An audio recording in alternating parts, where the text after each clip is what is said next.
Hi everyone, today I'm here with my end of year book haul. I bought 3 books in the month of November and 9 books, I think. 10 books in the month of December. So as usual, because of how many there are, I'm not going to go into too much detail about every single one of them, but I will tell you like the reasons why I bought them and all that stuff. I'm going to start with the month of November. The first book that I bought in the month of November was a little book, The Owl Who Was Afraid of the Dark by Jill Tomlinson. By the way, I have already read it. Spoiler for my December wrap up. I bought this one in the Hawke Conservatory, I think somewhere around Bristol, I think. I could be wrong. Can't quite remember where it is. But we went there. And it was lovely. All the birds, especially the show with the snowy owl, was my favourite. They basically take the owl and it flies around in like an open area and everyone can see. That was lovely. So yeah, they also had, of course, a like souvenir shop and everything, and me being me, I wanted a book, so I picked up a tiny little book. It's only like a children's book anyway. It was a really cute little story, but it's just about the owl who was afraid of the dark, and it has lovely illustrations throughout it as well, which was lovely. I did finish it like in one evening, in one sitting, because it was just a really sweet story. Next one I bought is Mexican Gothic by Sylvia Moreno Garcia. I've heard so many great things about this book, and I finally decided to pick it up for myself.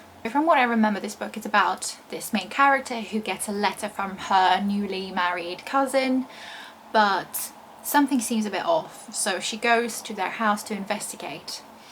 But the house itself seems to be keeping some secrets or something like that. So basically it's a Gothic novel, and I've heard great things, so I'm really looking forward to it. I do think I'm going to enjoy this one. So the last book that I bought in November, again you would have seen it in my wrap up for November, is The Cat Who Saved Books by Suzuki. Natsukawa. Sorry if I butchered the name, I'm not great with names. But this one is about the cat who saved books. So we follow our main character whose grandfather died, and they used to like run the shop together. He used to be helping his granddad because the main character still went to school. And this is a second-hand bookshop. And then one day the boy meets the cat who is taking him on adventures to save books. I have already read it. If you want to hear my thoughts, you can go and check my wrap up for it, but yeah, I won't say anymore. So now moving on to December books, I also, I don't think I mentioned, I have a box of stories which I'm going to show at the end because that was the most recent purchase. So if you want to skip ahead to the box of stories, you're more than welcome to do that, but I do have 6 wonderful books more to talk about. So the first one of those was actually a pre-order from Fairy Loot, and that is Vespertine, I think, by Margaret Rogerson. This special Fairy Loot edition with the beautiful embossed cover, the sprayed edges, which are like almost like sparkly golden sprayed edges, and it also has art on both end papers. Pretty, so pretty. It also is signed by the author, and it got a ribbon bookmark. This is the 3rd book by the author. I read her An Enchantment of Ravens and The Sorcery of Thorns. Really enjoyed An Enchantment of Ravens, that was really good. Not so much Sorcery of Thorns, but I do remember loving the writing style though. The writing style is so beautiful. But this book itself just sounds really good. I can't remember what it's about though, so let me check. The dead of L'Oreal do not rest. Artemisia is training to be a Grey Sister, a nun who cleanses the bodies of the deceased so that their souls can pass on. She'd rather deal with the dead than the living, who point and whisper about the odd girl who was once possessed by a violent spirit. When her convent is attacked by possessed soldiers, Artemisia fights back by awakening an ancient spirit bound to a high saint's relic. It's a revenant, a malevolent being now whispering in her head. Wielding its extraordinary power almost consumes her in body and soul. But death has come to L'Oreal, and only a Vespertine, a priestess trained to wield a high relic, has a chance of stopping it. As Artemisia investigates a mystery of saints, secrets, and dark magic, an ancient evil is stirring. Can an untrained girl, tormented by the burden of containing the Revenant's devouring power, have any hope of defeating it?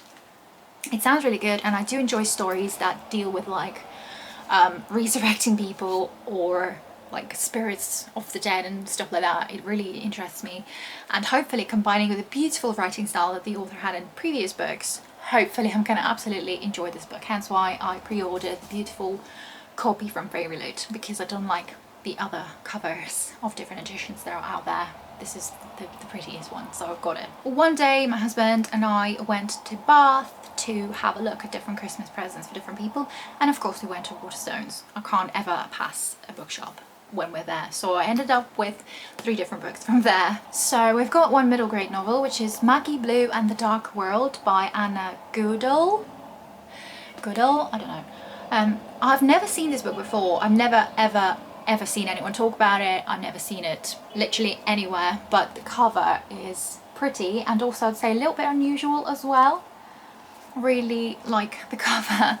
My husband actually pointed out to me, he said, oh, it's a pretty cover, and I thought, yeah, it is actually, so I bought it. But I think this story has got something to do with a missing person, and our Maggie Blue is going on an adventure to see what happens, and that's when she enters a different world of different creatures and different everything with this talking cat.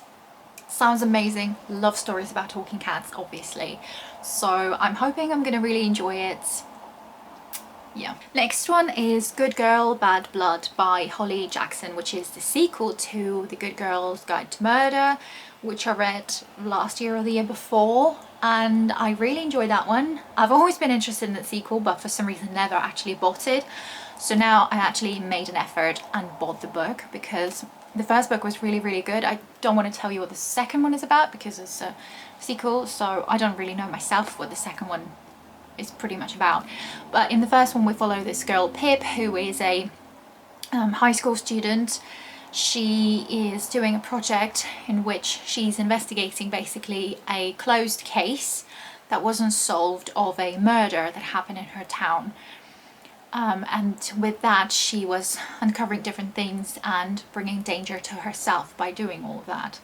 So it was a really good book. I really enjoyed it. The plot was definitely intriguing and everything, but it's not a wrapper. So I'm really looking forward to this one because, like I said, the first book was really good. So definitely look forward to the second book. Then the last book from Waterstones is a non-fiction book, and that is The Rise and the Fall of the Dinosaurs by Steve Brusate.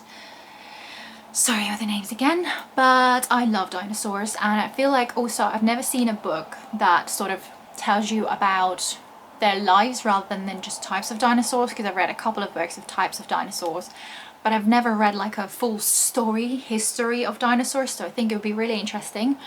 And I do enjoy non-fiction. I always want to get more into non-fiction, but it just never happens. So hopefully with the help of this book I will, and it does have different pictures as well, which is I think really cool. So I'm really hoping I'm gonna read it soon and actually enjoy it, because I am genuinely interested in different topics for non-fiction books. This one is definitely one of them, and I can't wait to read it. It is more of on a chunky side for non-fiction. It's nearly 400 pages, but I'm genuinely looking forward to reading it. Then also, me being me, when I was searching for Christmas presents for people, I came across a book in W.H. Smith and bought it. But that is Skeleton Keys, The Haunting of Luna Moon by Guy Bass. I think it's a middle grade, if not like proper children's creepy book, as you can see. I like the cover of it. It's really like proper creepy, and it has a lot of different illustrations. Let me show you. And it's also got like black around the pages as well. I think it's only a short book. It's like, what, 200 pages? Well, 230 something pages, but I'm really looking forward to it. I do love middle grade stories that are creepy, and in this one we basically follow this girl and Mr. Skeleton Keys, who can open doors to hidden worlds. My name is Skeleton Keys, and these fantabulous fingers of mine open doors to hidden worlds. Join me for the chilling tale of Luna Moon, whose family are disappearing before her eyes. Luna believes her ghostly granddad is to blame, but something even more mysterious lurks in the shadows, something unimaginary. Prepare for bewitched books, no good nights, and a story so truly unbelievable that it must unbelievably be true. For strange things can happen when imaginations run wild. It does sound really good to me, and I hope I'm going to really enjoy it. Again, I've never seen this book before, so I don't even know what to expect of it, but I don't think it's going to take me a long time because genuinely it has a lot of different pictures. So look forward to this one. And then one day I went to the dentist, and the dentist is something I hate going to do. It hurts, I am terrified of it and all of that. So after that I felt like I needed a pick-me-up, so of course I bought a book, and funnily enough that's from W.H. Smith as well, but on a different day. They didn't have a lot of choices there, unfortunately, but I've picked up a book that I've heard so many great things about, and that is Serpent and Dove by Shelby Mahurin. I'm so sorry, I don't think I remember even people pronouncing that, but I don't know a lot about this book. I think it's more of a historical, maybe, fantasy. I could be wrong on that, but it's about a witch and a witch hunter, and I think they're supposed to marry each other, but obviously they're on opposing sides. So it's like a hate to love trope. I think it's more chunky than I thought, but again, I've heard great things about it, and I do enjoy stories about witches. So I'm hoping I'm going to really enjoy this one. Now onto the box of stories that I only received yesterday or the day before yesterday. Can't remember. But basically I'm subscribed to fantasy, science fiction and fantasy books, which I'm subscribed every 4 months. I'm not sponsored or anything. I do pay for my subscription. I have mentioned it before what they actually do. This is basically the books that are not popular but still great books, because they do a research on different ratings and stuff. So they pick up great books that otherwise would just go unnoticed and forgotten. So their mission is like to save books. So let's see what I got this time. So the first one we've got is Doggerland by Ben Smith, which is, I think, is a sci-fi, but I'm not exactly sure. I'm going to read you the blurb, because even having read that, I'm so not sure what this book is actually about. "I'll get out," he'd said. "I'll come back for you, okay?" The boy had believed it once. Knew his father couldn't just disappear off the rig. There had to be a plan. But the turbines keep spinning until each begins to break, and the salt air turns everything to rust. And the wind howls, and the ocean swells, and the old man keeps his nets out, not looking for fish, only dredging for the past. So when the boy accidentally uncovers secrets the rig has long been holding on to, he begins to hope again. Could it finally lead him back to his father, and maybe back to dry land? There is a quote on the back as well: "Quietly thrilling and deeply strange, a gripping vision of what lies ahead of us." So I'm not sure in which way that is science fiction, but I do think it is, because it definitely doesn't sound like a fantasy novel, and it's on the shorter side as well. It's 250 pages or so. Really no idea what to expect, but I'm definitely going to give it a go and see. Also, one day I'm just planning to do a video in which I pick up 4 different books from 4 different boxes of a box of stories, and do like almost like a reading vlog on them, and my thoughts on when I'm reading them, as I'm reading them. So I think that would be quite interesting. I'm definitely going to do that in the new year. But the next book I've got is The City of Lost Fortunes by Brian Camp. I actually really like the cover. Really do think it's pretty. Quite bright and yellow, and also this one is more of a chunky one. I think it's about 500 pages, just under 500 pages. Again, I'm going to redo the blurb because it's just confusing. I don't know what this one is about. Post-Katrina, New Orleans is a place haunted by its history and by the hurricane's destruction. Street magician Jude Dubison is likewise burdened by his past and by the storm, because he has a secret: the magical ability to find lost things, a gift passed down to him by the father he has never known. Jude has been lying low since the storm, which caused so many things to be lost that it played havoc with his magic. But his retirement ends abruptly when the fortune god of New Orleans is murdered, and Jude is drawn back into the world he tried so desperately to leave. A world full of magic, monsters and miracles, a world where he must find out who is responsible for the fortune god's death, uncover the plot that threatens the city's soul, and discover what his talent has always been trying to show him, what it means to be his father's son. Don't know what to think about this book. It sounds intriguing, and considering it's a box of stories, it must be a great book. We'll see when I eventually read it, but apparently it's a Crescent City novel, so I don't know how many books there are in the series, where if it wasn't even published, but I think first it was published in 2018, so 3 to 4 years ago. The next one we've got is the Chimera Code by Santos, which definitely looks like a sci-fi book to me.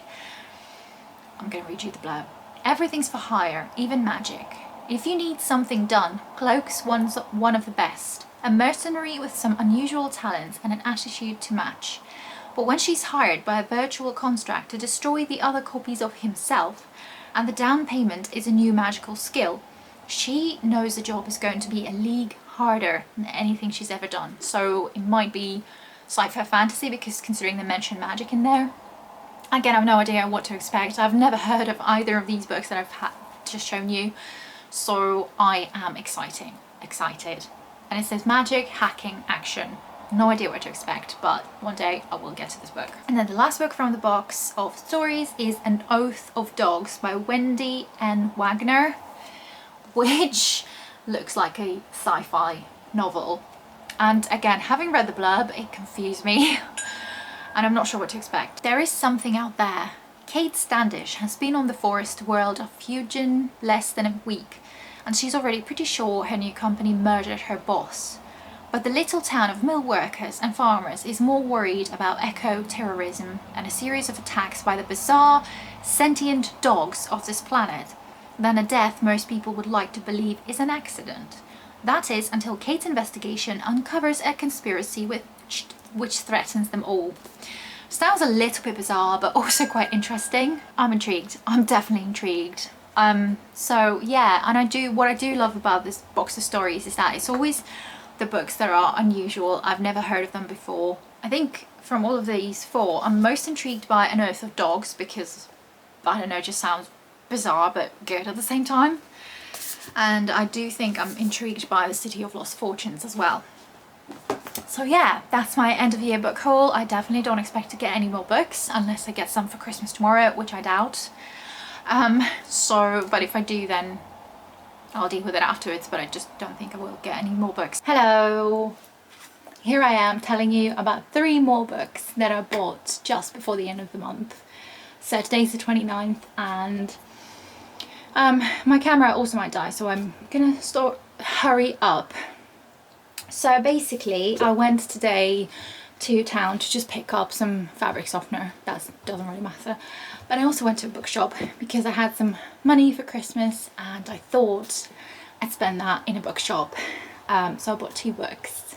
One of them I've never even heard of before. So it is The Stray Cats of Homs by Eva Noir. So sorry, I don't know how to pronounce that. Like I said, I've no idea. I've never heard of this book before. I'm going to read you the blurb because, again, if I try to explain it, it's going to be nothing poetic like this. I don't know how you've made this far. Sammy's childhood is much like any other. School with his friends, dinners with his family, playing with his pets, stray cats and dogs, and the turtle he keeps on the roof.